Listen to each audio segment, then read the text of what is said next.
When I was a former Christian, one of the things that had me thinking when I finally opened my mind up and started to read the Bible and really study it without any influences outside, from a pastor or a church, I got hung up on the subject of hell and wondered, how could a loving father send his children to hell? I mean, billions of people will be going to hell.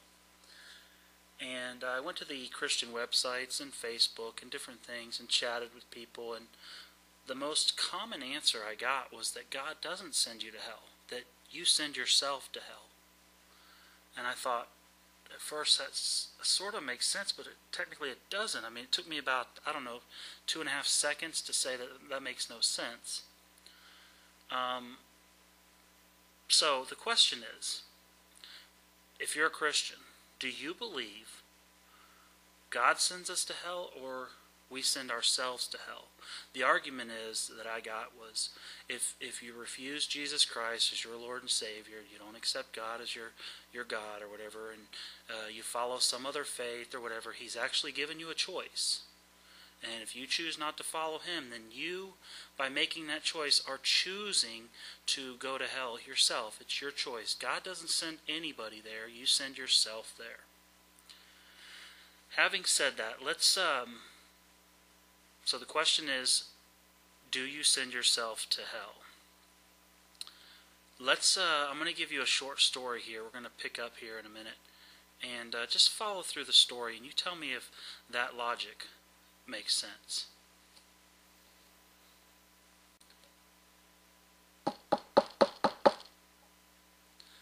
Mr. Smith, this is Detective Jenkins. We would like to have a few words with you. Do you mind coming down to the station to talk with us about a few things? We've got some concerns and some issues we would like to discuss with you. Is that okay?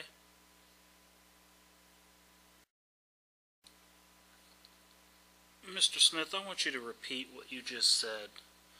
We're going to start it over. We're going to go ahead and record this. Will you please tell us exactly what happened last night? Yeah, okay, here's what happened.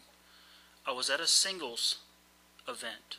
It was a Christian singles night where we all get together and, meet up and, meet some good fellow Christians. And it's a good time, and what happened was, I went to the event and we were all kind of partying and laughing, and a lot of people know me, and they mentioned to this girl, Lisa, they said, hey, you really need to meet this guy, and he's a good guy, and he's a single father, he's got one son, he loves him to death, and, he's a good nurturer and provider and a protector, and he's just a good all-around loving father. And so we met up, and we hit it off. We talked for a while, and I invited her back to my place. I thought, we could go back to my place and, maybe eat some popcorn and watch a movie and just discuss life.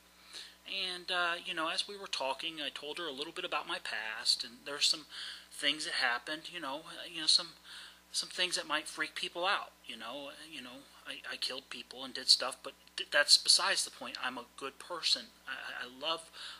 I'm a loving person. So she just sat there staring at me.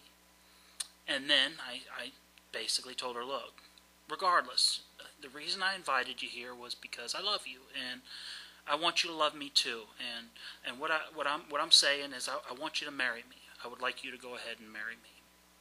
And she just sat there, puzzled. She was thinking, I don't understand, And I said, well, look, there's no pressure. Okay, I love you. And I want you to love me too. And then she looked behind me, and she seen these gasoline containers. I keep a lot of gasoline around. And I said, look, that's no big deal. I do have to explain something to you. If you don't love me back, and if you don't marry me, now, it's totally up to you. It's your choice, what you want to do.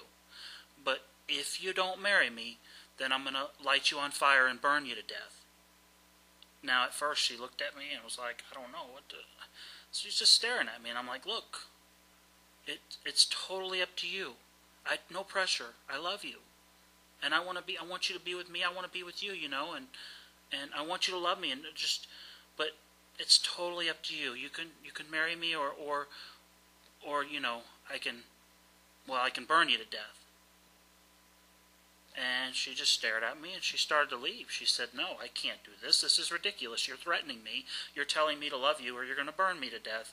This is insanity. What kind of love is that? And she's just getting all crazy. So I took her out back. I had to tie her up and, I took her out back and I lit her on fire and I burned her. And, basically I burned her to death. But listen, it was her choice. I told her, I said, look, you love me or, you're gonna fry. And it was totally her choice. She made that choice. So it's not my fault, officer. It's not my fault. I gave her a choice. She accepted the choice. And she chose, to be burned to death. And that's not my fault. It's not my fault. So can I please go now?